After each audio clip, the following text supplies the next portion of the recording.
So the first thing that comes to my mind is so she mentioned gear, and we'll cover it because I think that we're more going to talk about is like the strategy, the mindset, and the pacing, that sort of stuff. We'll talk about that.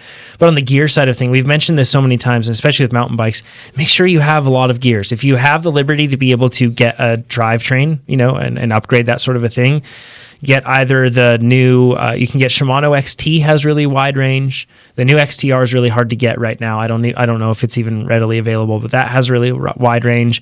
Or you can go with a SRAM, anything from NX all the way up to XX1 if you want. But it can be pretty darn cheap. I think it's, I want to say it's like $375, and you can get a cassette, shifter, and chain, and the rear derailleur for a 1x12 setup. And it would be Eagle. It's just a heavier version of it. But gearing, I feel like, is huge, because if you end up going into a race, and really what I'm talking about here is more just about, early season, hasn't raced in a long time, that sort of stuff. And when you can give yourself more gearing, that really helps. I didn't put this in the notes, but you tell me, how badly do you get made fun of or frowned upon if you wear pads to an XC race? Look, if anybody makes fun of you for that, then that person can go kick rocks. Yeah, no, I get that, but it wouldn't be very common. No, I wouldn't expect it at all. I've never seen that actually at a race, other than kids against each other. I've worn pads at races. Yeah. XC races. No one made fun. Some XC courses are pretty brutal, and I absolutely understand that. But I'm just thinking if she doubts her handling skills, then maybe some pads would give her a bit of a sense of confidence. Totally, yeah. It really can help. And they make pads now that like a G-Form, and plenty of brands, other ones have it, but they're really light duty. They're like the foam that once it has a fast impact, it becomes more firm, but they're really light duty, so they don't impede a whole lot. So yeah, that could help. But outside of the gear, I think there's a lot of different things. Yeah, so my first bit of advice to you, it would simply be, and this is a common piece of advice that applies to so many situations, is just play to your strengths. You know your handling is not top notch, but your fitness is pretty good. So count on banking. Just ride the course accordingly. If there are points to exploit your fitness and then kind of gain enough time or whatever to be able to manage the losses on the more technical sections or stretches, absolutely go that route. Know that you are fit, so that's something that weighs heavily in your favor. And the handling skills, I don't know what your background is, but they'll return. Oh yeah. If you've been doing this for quite some time, even if there's been a layoff, they'll come back. It's like riding a bike. Hey, yeah. Yeah, it's good, Nate. Yeah, it's good. Nate's got his own little drum and fiddle over here. The thing that you have to remember, like Chad's saying here, is your fitness is going to be great. It's important to set expectations. Like you aren't like you've reached the end of a specialty phase, but the Sweet Spot base plan is designed with workouts that get you ready to race. And we talked about it last week about racing in the base phase. Oh. It's absolutely a thing. And this, you've said it. This is your first race of many. So just use this one to get your feet wet in terms of riding outdoors again. But I appreciate that the fitness is going to be there. Yeah. Nate, did you have something to add? I got a lot to add. Okay.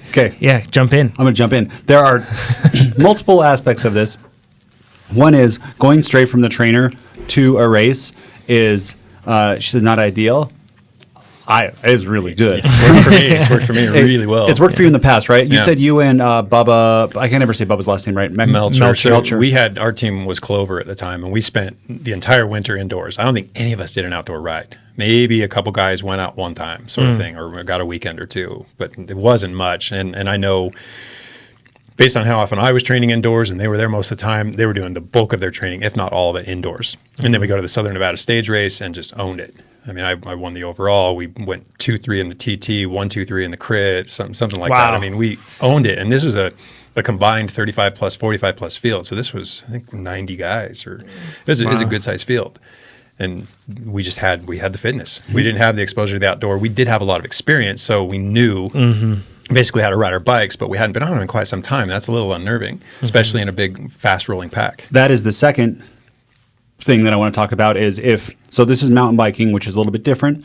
In the pack, I feel like, yes, at first it's unnerving, but after you get a couple laps in, everything comes back as long as you're experienced. If you have never done this before, don't have your first ride be in a race. If you've never been in a race before, I would do it more. But even with me, who hadn't done racing, I don't know, in 8 months, couple laps in, everything comes back and you feel normal then. And then to the first race of the year, I think everybody feels that way, even if they're riding outside.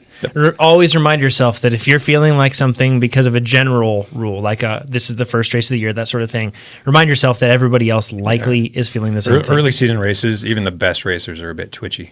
Still gotta get our feet wet again. Oh, totally. Now for mountain biking, the skill is more important. There's a huge range of skill. I think if you're more like Jonathan, you probably don't you're probably just fine jumping into a race at any time during the year. Someone like me, I'd like to get at least one ride in. I might go to the race the day before, try to pre-ride the course. That would help me with confidence, and it would actually increase my speed a lot more on that course. So I wouldn't knock it. Like, I've had great success too. I haven't done a single outdoor ride in I don't know how long. Very, very long time. Yeah. Months and months. And you've been having great success at races this year. Yes, I have. Yeah. The next thing about Sweet Spot Base, we talked about it. You could totally race in that. We were talking yesterday. John had a good point. You can't expect yourself to be as sharp as you will be in specialty. No. Of course not. Sure. But in the forum, there was just a post. Jarrett Oldham, he's from Chicago, and he used Sweet Spot Base High Volume, which has pretty much no intensity. It's just Sweet Spot. Yep. He's in Chicago. He can't ride outside. And he just did the Redlands TT, got second place by 1 second in the pro, like in the the P12. He's going in today's race. Yep. Wow. That's so he's doing amazing. Good luck doing that. And he had a blog post about this. You can go to forum.trainerroad.com and read it. Just that the season's long, right? Yep. So it might be racing until September. Yeah. So there's no point, and I think I've seen it a lot, and everyone's a little. It seems not everyone, but some people are too.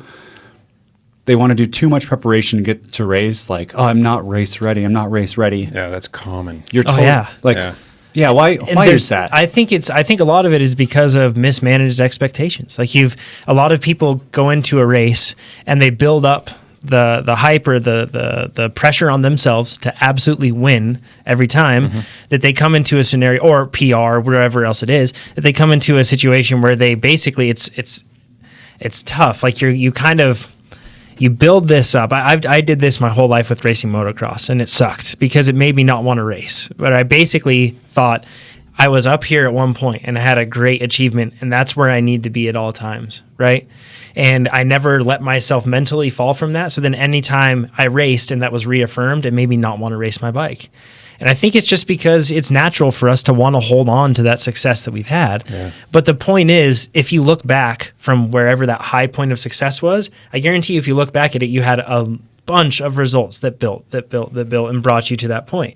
And that's just how it happens. For some racers, it's not interesting to race unless they think they can win. And I understand that, but at the same time, there's so much fun to be had racing a bike that doesn't necessarily involve high placing. Totally, yeah. I think another thing that you have to do, especially with mountain biking and cyclocross, criterium racing, anything that's particularly surgy, it's very easy to go over your limits very quickly. Mountain bike racing starts really quick. Yeah, be realistic. Don't expect miracles. Yeah, exactly. So stay within yourself. Like if you know right now that when you do a workout and you've done that workout indoors, this is another perk for training indoors is you get a really good figure on your fitness, and you've done one and you say, man, I did a workout the other day and it was a VO2 intervals, and when I was riding at 120% of my FTP for 3 minutes, I felt like I was going to die after those. Yeah. But to touch on keep that in mind when you're racing. With expectations, expectations can be damning. But if they fuel proper motivation, I mean, if they're based on realistic experience, previous, prior, near experience, recent experience, then by all means, set some high expectations. Yep. But if you're coming into something, we're on a different. On carries. But if you're coming into something like this where you haven't been outdoors yet, you can only expect so much in terms of your handling, and obviously it's based on previous experience too, but be realistic. Fitness is there. Maybe to tone your expectations down a bit about how well you're going to ride your bike. Yeah. There's one more thing I want to talk about race readiness, and is that very few of us are at like peak level fitness for our genetics.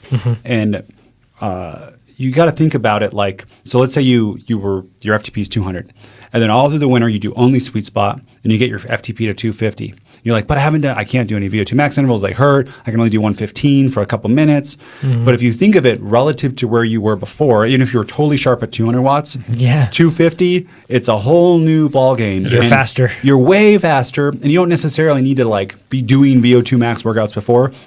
I've had great success in the last 2 years of doing really just solid sweet spot, and then having some of my first VO2 max workouts be mountain bike races because they're super fun and they push you hard. You go really deep in a mountain bike race when it's short, punchy uphills. And I had higher power outputs, even though I had done no VO2 max workout before, because my foundation was so much higher. Yep. Yeah. And a lot of what you do when you're operating at high percentages of VO2 max, when you're doing VO2 max repeats or intervals or efforts in a race, the sweet spot basis is excellent for a lot of that stuff. I mean, it's not focused solely on that, but it covers a lot of those bases. Yeah. So you can still expect to be able to put out high sub or super threshold watts for extended periods of time if all you've been doing is sweet spot. Totally. So it'll be really interesting to see how this racer, Jared, Carey. Yep, Carey. No, Jared, the guy at Red Oh, Bull. yeah. I'm curious to see how the rest of his racing goes with power output that high. Well, it's going to be hard no matter what, because it's one of the most competitive road races in the country. It is. Yep. Yeah. It's so again, second in the TT by 1 second. Nice job. With just trainer Jared. work. Way to go. And man. I think too, he said he borrowed a friend's bike that he'd ridden twice. Like, it's crazy. That's cool. That's awesome. Way to go.